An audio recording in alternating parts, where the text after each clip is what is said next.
Hey ladies and gentlemen, boys and girls, people of all ages, and welcome to another edition of the Senate Shorts. I'm your host, Neil. He is your host, Derek. Yeah. And together we are here to bring you another shortened version of the Senate podcast. Now, you're liking the content, you dislike the content, you support, you hate. Regardless, like, comment, share, subscribe if you do support. If you dislike or if you hate, just like, comment, share, subscribe. It is important that you share. Most important thing, whether you think that we are doing the Lord's work, as some of you say, or if you think that we're maniacal, menacing, marauding, misogynists. Share the content. Yeah, man. So, big up for me, my brother. I got a story from the Daily Mail. You know, the Daily Mail stories tend to be a little, well, we did one about our boy Thaddeus Lloyd. Daddy. You ready? Yeah, man. Let's go. All right. 2 inmates at All Women's New Jersey jail are pregnant after both had sex with the same transgender prisoner. ACLU on battle to house 47 trans inmates there. Read that again for me, please. Please, I'm begging. Just read it again. Yeah. 2 inmates at All Women's New Jersey jail are pregnant after both had sex with the same transgender prisoner. ACLU won battle to house 47 trans inmates there.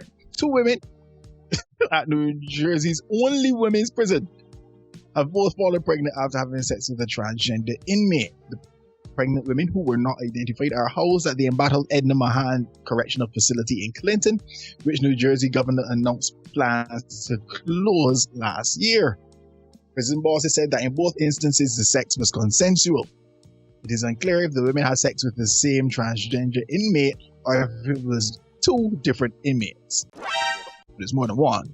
What? Edna Mahan houses 27 transgender prisoners and 800 women altogether. It is also unclear how far along the 2 inmates are and whether they plan to continue with their respective pregnancies. An investigation has been launched. The correctional facility began to house transgender women, including those who have yet to undergo gender reassignment surgery last year. That came as part of a settlement following a lawsuit brought by a trans woman and the American Civil Liberties Union of New Jersey. ACLU legal director Jean Locicero defended on Tuesday the policy, saying it ensured the rights of trans prisoners were not violated. But what about the rights of the other prisoners? It's in line with New Jersey's strong anti-discrimination laws that prevent discrimination and harassment on the basis of gender identity. All right. Cool, but what's really happening, right, Neil? What's really happening is that the rights of the few are now superseding the collective. Mm-hmm. I'm not saying you should ignore individuals. At some point, you got to look at the majority, and we keep trying to make the outliers the standard. You got 800 women, but you got 27 trans prisoners, which means that, you know, do that masses, the other 73 are women born women, ex-white women. That's what it's called them. Mm-hmm. Cis women. Right. So it means that, you know, you are having to cater to those 27 as opposed to the 773. As opposed, you know, things were so much simpler, right, Neil? Back in the day when it was just, hey, they got boy parts, I'm a boy, they got girl parts, I'm a girl. You know, people had it right in that regard. It was so much simpler. No, let me be clear. It's not that we disregard who we want to identify as what. Identify as we want, identify as. Do you? But I don't know where the world has become so topsy-turvy that you can identify as a woman and then have sex with 2 women and get them pregnant. How exactly are you identifying as a woman when you do that? So that's the to me, right? Like, that's the separate conversation now is where you were alluding to the rights of the few infringe on the rights of the many, and, you know, trans rights and transgender and what time was simple and whatnot. That is a completely different conversation. Well, right now, stumping me, licking out my leg stump. How do you identify as a woman to the point where you have the federal system saying you are a woman, a trans woman, but yet you still having sex with women using your God-given man parts to impregnate women. Like I think that's the problem for me. You are a trans. You identify as a woman now. You are a man transitioned or transitioning to a woman. You identify as a woman. You having intercourse. Women. That my guy. Sorry, my lady. Crazy. That is not how identifying as a woman works. It doesn't, unless this is a lesbian relationship. In which case, you still use it. You're all pregnant. these two women get pregnant. You're impregnating the body like this. This is wild. I don't know. I am very curious. You don't know what? Because this person, because you know, what people doing now, people are identifying as another gender so they could get certain benefits and certain, you know what I mean? So is this a situation where this man transitions to a woman so he could get easier time? Access. To me, this is not necessarily a conversation for the rights of the few infringing on the rights of the many. I think this is the flaw in the system to me. Because if you identify as a woman, it means that you, whether you are a lesbian or you are hetero as a trans woman, it means that you have no reason to impregnate someone or to use your penis for intercourse, right? This will be the first time in human history, I believe, that a woman has impregnated two women. No, I beg to differ. I don't think it's the first time. I guarantee you, like, not 2022 when this thing been going on now for a good few years or decades. Like this ain't. I won't put my head on my block and say this is the first time in human history. What I will say, it is confusing to me, and I would not want to be a legislator where I have to figure out the right split in adjudicating rights and law and all of this here, because there's so many things here. You're talking about rights of criminals, you're talking about the rights of women, trans women, you're talking about the right of so many different factors and so much legal ramifications outside of the crimes that were committed that landed you there.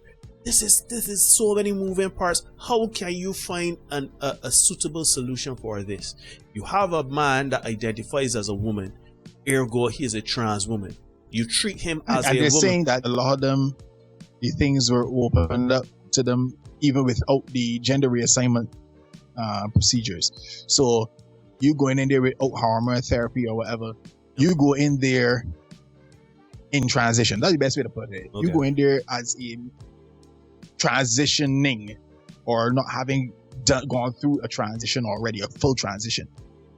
So you're still going in there all testosterone or whatever, and shoot, this is what happens. Because when they are testosterone, we know how we wake up on the morning, gentlemen. Bitch in a tank. Yeah. And guess what? It's all women. So then a separation. So you're probably sharing a cell with a woman. And this is really confusing to me because I don't know how to say, I don't want to say trans woman, you guys say woman. And you know, there's one of the things. What I will say is I understand, right? I understand that some people can't afford them, because there are some people that identify as a different gender, different sex, but they cannot afford the treatment, or they can't, you know what I mean? It's too painful. There's so many reasons why a person transitioning, like a trans woman, would still have her born parts, her male parts, her male parts, right? I understand that. But I feel like when it comes to situations where you're going to have these people in essentially 23-hour lockdown for crimes committed, because let's be honest, sex is a freedom. But that's some account. It's also a physiological need. Right. But the point is also a physiological need. So to me, I feel that you got to draw a line in the sand and say, if you identify as a woman, you are transitioning, even if, and I know this can sound kind of rough or whatever, but if you have the government say, you know what, we can pay for some therapy or whatever, do psychological testing to see if that person really does want to be and identify as a woman. There are so many things you would have to do before they get into the prison system. You know what I mean? Like, all hard and fast, if you got the male parts, you ain't coming in here. You could identify all you want to identify, but if you have a penis still, don't come in here. And if you say, okay, well, you know, it's hard, it's a very expensive procedure or whatever, we can't do that, they still got criminals or whatever to the tune of, we got to put these people somewhere, then you say, let's do psychological testing or have the government pay for it. I don't know. It is just, as you say, it is just so, it's not simple. It's so complicated, convoluted. And it's just taxing on your brain, for want of a better word, because you're trying to, especially in these politically incorrect or correct times, we've got to be so very careful. You don't want to say the wrong thing about particular groups and things and stuff like that. So a situation like this is like, you know, you don't want to be saying, well, you are not this or you are this, so go over here or go over there. You know what I mean? So it is one of those strange situations. But then, and we talked about this before when we talked about Leah Thomas, the swimmer, and then we see when this trying to blur the lines, or even not blur, erase the lines of masculine, feminine, man, woman, or whatever. And you see how it kind of, we end up with these strange kinds of situations where you got all woman prison and 2 women pregnant. Then you see when the guards. They see when the guards, they see with another inmate and 2 of them pregnant. That is wild. I'm sorry. We try to be very politically correct here, and we understand that there are some things that are above our understanding. We quite understand that there are certain things that we have no full understanding to think. We are traditional people. We come from traditional situations, and but this is wild. This is crazy because how do you create a situation that benefits everybody in this situation, or does not infringe on people's, like, this crazy? And that's the thing. It's crazy. You can't, and you can't create a situation. You can't please everybody. You can't. And I think we in this particular situation arose because you're trying to please everybody, right? And then it paints you into a corner where it's like, well, yeah, I took a stand on this particular principle, so now you got a hole here. So that's why, to reference Leah Thomas again, she broke a record by 37 seconds. And you have to accept that because you've said, hey, be cool with this, right? So no, because you're cool with all these kind of situations, you gotta be cool with these inmates getting pregnant for another inmate in an all-women's prison, right? You gotta be cool with that. That's where we at. That's where the corner you're painting yourself into. So you gotta deal with come out of that. You know, I would be interested to find out. You have men transitioning to women, going into all women situations where nature takes over. You know what I mean? I just would like to see the science behind it. Like, is this a situation where this is psychological, where you say, I changed my mind, or I still have the want to dominate someone in a sexual manner, if you understand what I'm saying? Or is this a scientific? At the end of the day, is a hormone treatment too from, well, they can't, no, let me not say that from what I understand, because that's misleading to all, right? We spitballing here. Some of the stuff I've heard is it requires hormone treatment and all that kind of thing, and testosterone suppressant or something like that. But if you can't get access to that, well, it's really good. You know what I mean? But shoot. Folks, this has been another Sunday Short. We have no cogent information for you here. So we just wanted to share this article because it's crazy to us. Like, share, comment, subscribe, hit the notification bell to ensure you don't miss any of the content we got coming for you. We can see you guys again soon. The contaminated environment in the tutus about that.